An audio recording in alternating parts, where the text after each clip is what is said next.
जय हिंद बच्चों, welcome to ground zero YouTube channel. तो जैसा कि आप लोग देख रहे हैं कि हम लोगों ने फ्री कोर्स लॉन्च किया है एनडीए 2025 फर्स्ट के लिए। तो अभी हम लोग मैथ में क्वाड्रेटिक इक्वेशन और कॉम्प्लेक्स नंबर पढ़ लिया है, जो कि बेसिक से जिस लेवल तक यूपीएससी पूछती है उस लेवल तक मैंने पढ़ाया है। और अभी हमारा जो चैप्टर चल रहा है वो सीक्वेंस सीरीज, इसमें 2 लेक्चर हो गया है। थर्ड लेक्चर में हम यहाँ से स्टार्ट करेंगे। ये देखिए एनडीए 2024 सेकंड में क्वेश्चन आया हुआ है। मैंने लास्ट लेक्चर में बोला था, इसका कंसेप्ट भी मैंने बताया था कि इसका आंसर क्या होगा। तो देखिए कितना आसान क्वेश्चन है।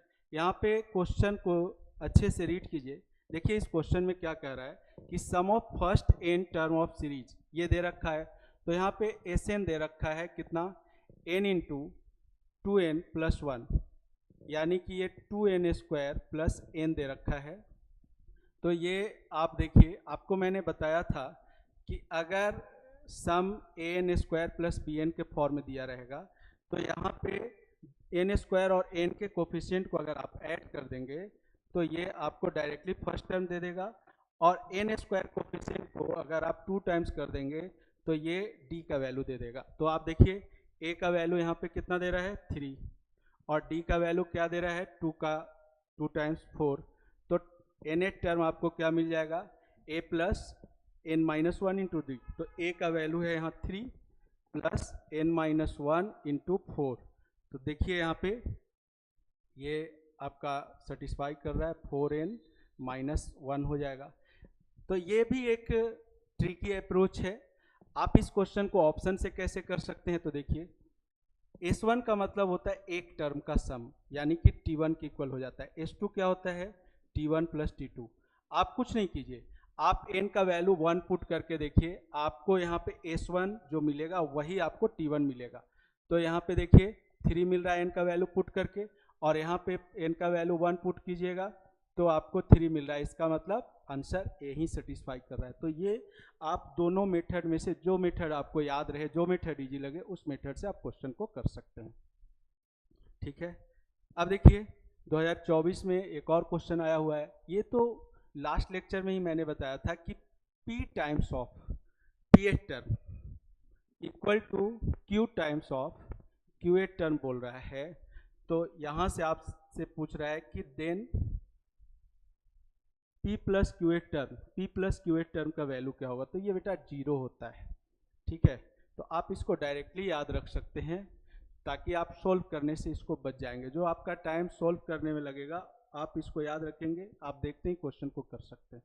ठीक है, तो इस तरह से जो एनडीए 2024 में एपी का क्वेश्चन आया हुआ था, आगे और क्वेश्चन हम लोग देखेंगे जीपी का, वो मैंने आपको करवा दिया। अब देखिए आगे एक और क्वेश्चन है यहाँ पे, ये भी एनडीए 2024 सेकेंड में आया हुआ है। देखिए क्वेश्चन क्या कह रहा है यहाँ पे p का वैल्यू जो है वो ln x है, q का वैल्यू है यहाँ पे ln x क्यूब। तो जो आर्गुमेंट का पावर होता है आगे आ जाता है, 3 ln x हो जाएगा, और r का वैल्यू है ln x का पावर 5। तो ये 5 ln x हो जाएगा। तो ये जो है यहाँ पे देखिए ये साफ दिख रहा है कि एपी में है, इसका मतलब पी क्यू आर किस में है, एपी में है।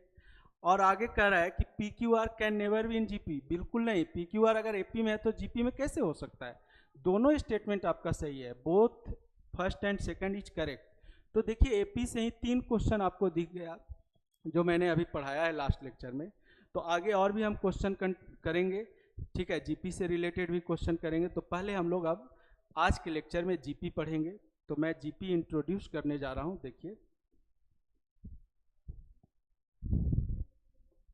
देखिए जीपी होता क्या है। जीपी का मतलब ज्योमेट्रिक प्रोग्रेशन। एपी आपको पढ़ाया, एपी का मतलब अर्थमेटिक प्रोग्रेशन। तो जीपी क्या होता है, इसमें ये जो सीरीज है इसमें 2 कंसेक्यूटिव टर्म का रेशियो हमेशा सेम होता है। तो यहाँ पे लिख देते हैं एक लाइन में, ratio of 2 consecutive terms is always same। और इसको हम लोग कॉमन रेशियो बोलते हैं। कॉमन रेशियो को डिनोट करते हैं आर से। जैसा कि हमने टर्म लिया T1 T2 है ना, T3। Up to Tn। तो देखिए R जो होगा आपका वो T2 अपॉन T1 होगा। Ratio of to consecutive term is always same, और ये T3 अपॉन T2 के इक्वल होगा। इस तरह से आप इसको Tn अपॉन Tn-1 लिख सकते हैं, है ना। अब देखिए, अगर आपने फर्स्ट टर्म A लिया तो सेकेंड टर्म आपको ऑब्वियस सी बात है कि AR लेना पड़ेगा, तभी T2 अपॉन T1 R के इक्वल होगा। और थर्ड टर्म क्या लेना पड़ेगा आपको, फिर इसमें R से मल्टीप्लाई कर दीजिए, AR स्क्वायर। तो AR स्क्वायर अपॉन AR क्या हो जाएगा, R देगा। ऐसे ही जब हम आगे बढ़ते चले जाएंगे तो लास्ट टर्म यानी कि nth टर्म, ध्यान से देखिए, यहाँ 2 है तो यहाँ R का पावर 1 है, यहाँ 3 है तो R का पावर 2 है, तो क्या बन जाएगा ये AR to the power n-1। तो ये लास्ट टर्म का यहाँ पे फॉर्मूला मिल जाता है आपको, ठीक है। तो L equal to A into R का पावर n-1, इस तरह से हम लोग इस फॉर्मूला को याद रखेंगे। अगर आपसे कहता है कि rth टर्म फ्रॉम इंट, तो आप क्या लिखेंगे, जैसा कि एपी में बताया था, n minus R plus 1th term from beginning, ठीक है। इस तरह से third term from the end निकालना हो, नंबर ऑफ टर्म है यहाँ पे n, और थर्ड टर्म का मतलब r का वैल्यू 3 प्लस 1। इस तरीके से आप इस फॉर्मूला को यूज कर सकते हैं। चलिए एक एग्जांपल से देखिए, आपको दिखाता हूँ ये चीज़। जैसे यहाँ पे 1, 2, 4, 8, 16, 32, 64 ये आपको जीपी में दिया हुआ है। तो यहाँ पे देखिए, आपसे कह रहा है कि third term from the and, है ना, third term from the and. तो यहाँ n का वैल्यू देखिए कितना है, n का वैल्यू यहाँ पे 7 है, तो 7 हो गया n का वैल्यू, और r का वैल्यू 3 हो गया, ठीक है। तो यहाँ पे तो हम डायरेक्ट कैलकुलेट करेंगे, नंबर ऑफ टर्म कम है, लेकिन नंबर ऑफ टर्म ज़्यादा होगा तो इस फॉर्मूला का यूज करेंगे। तो यहाँ पे देखिए, third term from end equal to क्या हो जाएगा, 7 minus 3 plus 1th term from beginning, यानी कि 718 माइनस 3 फिफ्थ टर्म हो गया। देखिए यहाँ से ये फिफ्थ टर्म पे आ गया, तो ये फॉर्मूला आप यूज कर सकते हैं, ठीक है। अब आइए देखते हैं हम लोग sum of n terms of GP, sum of n term of GP. तो sum of n term of GP निकालने के लिए आपको यहाँ पे Sn मान लेते हैं कि sum of n term of GP Sn है। फर्स्ट टर्म A है, second term AR, third term AR square, up to second last term को क्या लिखेंगे, AR to the power n-2, और last term AR to the power n-1। अब क्या कीजिए, इसके फॉर्मूला को निकालने के लिए मैं चाहता डायरेक्ट फॉर्मूला लिख देता, लेकिन आप देखिए कंसेप्ट तो इसी को कहते हैं। कैसे ये फॉर्मूला आया, आप R से मल्टीप्लाई कीजिए, तो A में R से मल्टीप्लाई कीजिएगा तो AR हो जाएगा, इसके सामने लिखेंगे AR में AR स्क्वायर हो जाएगा। इस तरह से इसके पहले वाले टर्म में मल्टीप्लाई कीजिएगा तो AR to the power n-2, यहाँ हो जाएगा AR to the power n-1, और जब इसमें मल्टीप्लाई कीजिएगा तो ये हो जाएगा AR to the power n। अब सब्ट्रैक्ट कर दीजिए आप इसको। जब आप इसको सब्ट्रैक्ट करेंगे तो देखिए ये सारा टर्म जो है ये कैंसिल होता चला जाएगा, और यहाँ से आपको Sn, यहाँ पे Sn माइनस आर Sn कीजिएगा, Sn कॉमन निकालिएगा तो 1 माइनस आर हो जाएगा। बचा क्या, A minus AR to the power n। अब यहाँ पे जब आप कॉमन निकालेंगे, देखिए ध्यान से, तो जब आप कॉमन निकालेंगे, क्या कॉमन निकालेंगे, Sn, तो ये तो कॉमन निकाल रखे हम पहले से, A कॉमन निकालिएगा तो ये हो जाएगा 1 माइनस आर का पावर n, और यहाँ से Sn का वैल्यू आ जाएगा A इंटू 1 माइनस आर का power n upon 1 minus R. अब यहाँ पे r क्या है, लेस देन 1 है। ये फॉर्मूला हम यूज करेंगे जब r लेस देन 1 होगा। और यहाँ पे सेकेंड फॉर्मूला माइनस कॉमन निकाल के न्यूमरेटर डिनोमिनेटर से बन जाता है A into R to the power n-1 upon r-1, जब r क्या होगा, ग्रेटर देन 1। तो ये दो फॉर्मूला यहाँ पे बन जाता है, और इस फॉर्मूला के अकॉर्डिंग हम क्वेश्चन को बड़े ध्यान से करेंगे, बहुत आसानी से हम क्वेश्चन को कर सकते हैं, कोई परेशानी नहीं होनी चाहिए आपको। ठीक है, चलिए देखते हैं कैसे हम इसका एप्लीकेशन करेंगे। कहता है find the sum of the series, sum of the series. तो हम सम का यहाँ पे एप्लीकेशन देख रहे हैं। सम ऑफ द सीरीज 1 है, 1/2 है, 1/4 है, अप टू 1 बाई यहाँ 256 ले लिया। ठीक है, तो सबसे पहले जब इस तरह से सीरीज दिया रहेगा तो आपको क्या निकालना होगा, एन का वैल्यू। ठीक है, तो एन का वैल्यू दोनों एप्लीकेशन आपको इसमें दिख जाएगा। लास्ट टर्म को कैसे हम लोग यूज करते हैं और हम लोग सम के फॉर्मूला को कैसे यूज करते हैं। तो देखिए लास्ट टर्म है आपका 1/256। ठीक है, तो L इक्वल टू ए का वैल्यू 1 है और R का वैल्यू देखिए T2/T1 कीजिएगा तो R का वैल्यू 1/2 है, पावर n-1। तो ये देखिए 1/2 का पावर कितना है, तो 256 होता है 2 का पावर कितना 8 इक्वल टू 1/2 का पावर n-1। तो n-1 बेस सेम है, n-1 8 के इक्वल हो गया, n का वैल्यू 9 आ गया। अब सम निकालना है आपको, तो Sn इक्वल टू, Sn यहाँ पे 9 टर्म है ना, तो S9 हो गया। ठीक है, इक्वल टू, अब जो फॉर्मूला आपको बताया A इंटू यहाँ पे R का वैल्यू 1/2 है, इसका मतलब आगे 1 रखना होगा, फिर R को यहाँ पे बाद में रखना होगा। तो पावर 9/1 माइनस 1/2 इज इक्वल टू 1 माइनस 1/2 का पावर 9 है ना। इसका वैल्यू आप लिखना चाहो लिख सकते हो, और नीचे क्या हो गया 1/2, तो 1/2 2 यहाँ आ गया, तो आपका ये आंसर आ गया 2 इंटू 1 माइनस 1/2 का पावर 9। इस तरह से ये सम आ गया। ठीक है, तो अब यहाँ पे आपने क्या देखा, हमने लास्ट टर्म का भी फॉर्मूला यूज किया और हमने यहाँ पे Sn का भी फॉर्मूला यूज किया, सम का भी फॉर्मूला यूज किया। एक बहुत अच्छा क्वेश्चन जो एनडीए में आया हुआ है उसके थ्रू मैं आपको थोड़ा सा और इसका एप्लीकेशन बताने का कोशिश कर रहा हूँ, समझिएगा। ठीक है, देखिए क्या है क्वेश्चन यहाँ पे, find the sum of the series, find the sum of the series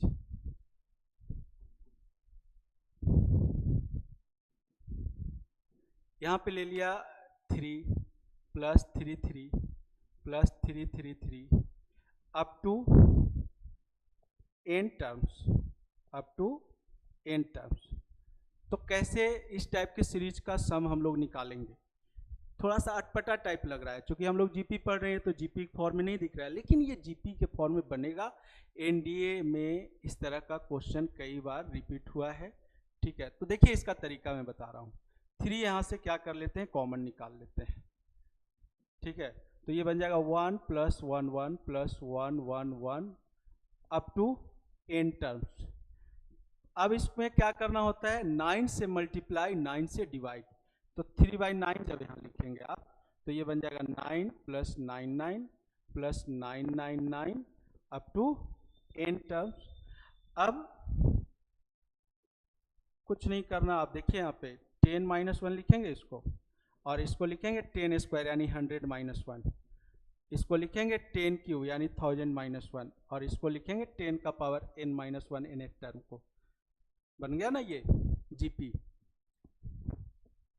तो ये हो गया 3/9 into 10 square 10 cube up to 10 का पावर n, ये जीपी बन गया, जिसमें फर्स्ट टर्म क्या है आपका 10 है, कॉमन डिफरेंस क्या है 10, और -1 n टाइम्स ऐड होकर के -n हो जाएगा। देखिए ध्यान से, अब यहाँ लगा देंगे फॉर्मूला, तो 10 इंटू 10 का पावर n-1 अपॉन 10-1 लग गया फॉर्मूला यहाँ पे जीपी का।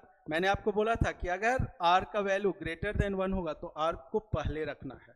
ठीक है, अब देखिए क्या मिल गया 3/9, और यहाँ जब एलसीएम ले लेंगे 10-1 9, तो ये आ जाएगा कितना 10 का पावर n+1 -10। ठीक है, और -9n, तो इस तरह से इसका आंसर आ गया। यहाँ पे क्या आ जाएगा 3/81 into 10 to the power n+1 -10 -9n। आ गया ना आंसर, कितना आसानी से आ गया। अब इस टाइप के सीरीज के लिए आपको क्या ध्यान में रखना है, अगर आपको यहाँ पे क्वेश्चन में पूछ दे 5 + 5 5 + 5 5 5, ठीक है, 5 लेकर इंडिया में पूछा है एक बार, तो सीधा आपको आंसर क्या हो जाएगा 5/81, और इसको याद रखना है 10 का पावर n + 1 -10 -9n, ये आंसर आ जाएगा इस तरह से, ठीक है। तो बहुत इंपॉर्टेंट क्वेश्चन है, इस टाइप के क्वेश्चन में बच्चे काफ़ी कंफ्यूज कर जाते हैं। चलिए एक और क्वेश्चन के थ्रू मैं आपको इसका एप्लीकेशन, सम का एप्लीकेशन बताने जा रहा हूँ। इसी में डेसिमल ले लेता है, ठीक है। कहता है find the sum of the series, find the sum of the series,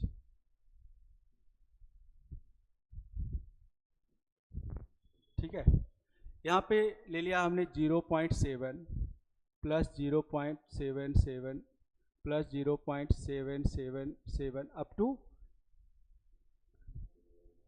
n terms, ठीक है। तो यहाँ पे 7, अब इसके लिए भी वही सेम मेथड अप्लाई करना है। 7 हमने कॉमन निकाल लिया, तो यहाँ हो गया 0.1 + 0.11 + 0.11, ठीक है, 1 अप टू n टर्म्स।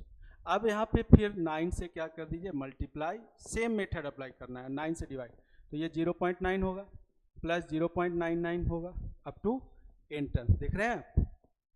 अब ये जो 0.9 है इसको 9/10 लिखेंगे, इसको 99/100 लिखेंगे अप टू n टर्म्स। तो देखिए यहाँ पे आपको क्या मिल रहा है 7/9 इंटू 9/10।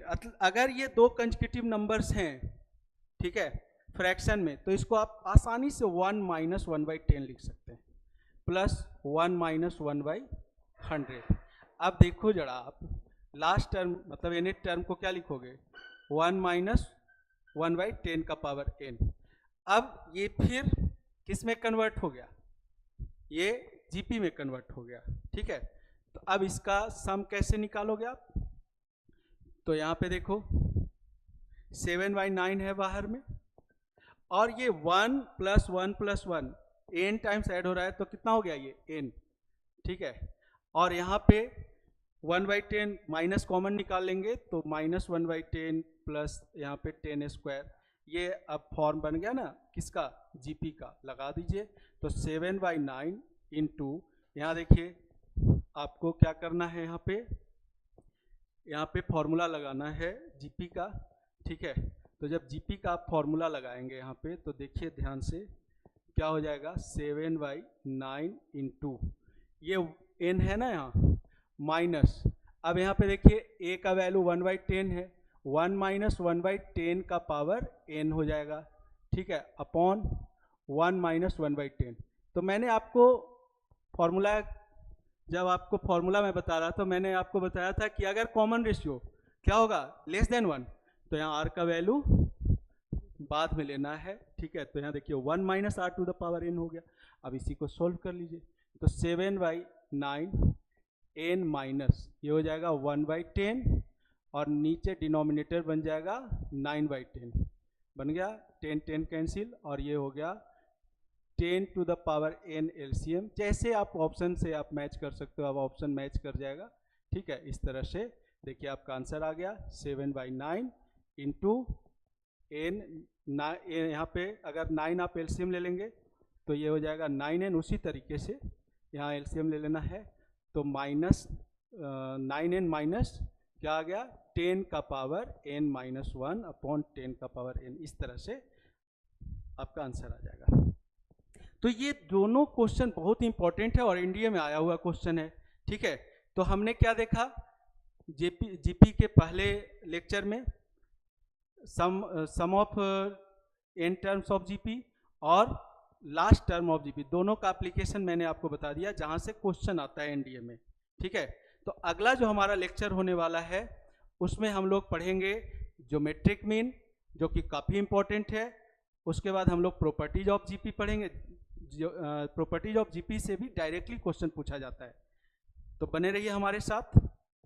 और बिल्कुल बेसिक से, जैसा कि मैं हमेशा आपको बोलता रहता हूँ, बिल्कुल बेसिक से आपको कंसेप्चुअली आपके यूपीएससी लेवल तक लेकर जाऊंगा, ताकि अगर एनडीए में एक सीक्वेंस सीरीज से क्वेश्चन आ जाए तो छूटना नहीं चाहिए। इस लेक्चर में जैसा कि आपने देखा, मैंने 3 क्वेश्चन बताया जो कि 2024 सेकंड में आया हुआ है, ठीक है, और दोनों ये 3 क्वेश्चन एपी का था। आगे जीपी से भी क्वेश्चन, जो क्वेश्चन आया हुआ है वो भी मैं करवाऊंगा, ठीक है। तो बने रहिए हमारे साथ। जय हिंद एवरीवन।